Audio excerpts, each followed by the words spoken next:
d'engager un petit peu plus de points. On enchaîne avec Joe et NG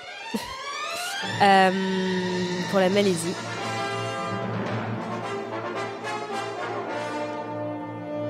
Qui a pris une musique flamenco traditionnelle pour son cerceau.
Et ben voilà, la fameuse série dont je parlais, 3 roulades pour terminer.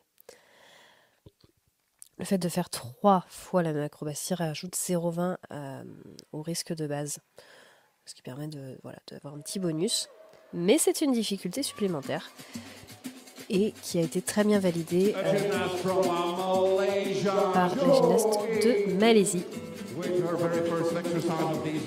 Artistiquement, c'était un bon exercice qui est dans le thème. On reconnaît qu'on est sur l'espagnol, du flamenco.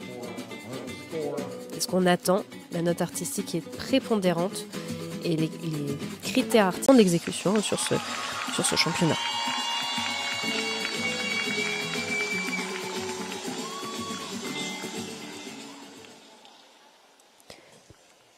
La représentante de la Malaisie, qui est la première gymnaste rythmique malaisienne à remporter 2 médailles d'or individuelles aux Jeux du Commonwealth en 2022, au ballon et au ruban.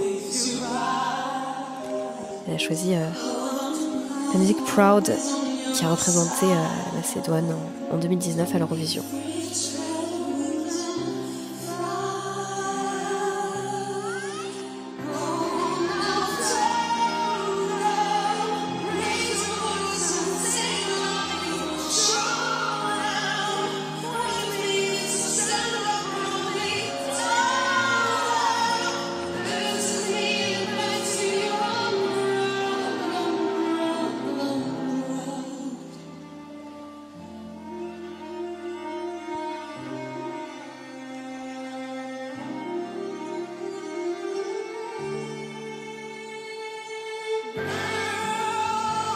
Alors là, on voit un butterfly, c'est un saut qu'on voit de plus en plus en gymnastique rythmique, qui était réservé exclusivement à des gymnastes qui auparavant étaient plus musclés. On a quand même une morphologie type historique en GR qui faisait que c'était un saut qu'on voyait pas forcément. Et depuis que voilà, les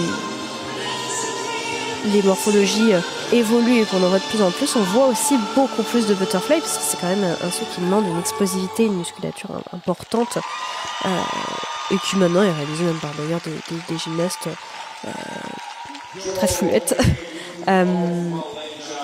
C'est un saut qui vaut quand même un peu de points, qui est pas si difficile techniquement, qui demande juste comprendre la technique. Et donc on voit beaucoup plus dernièrement, et aussi sur les ensembles. C'est peut-être ça qui est le plus étonnant.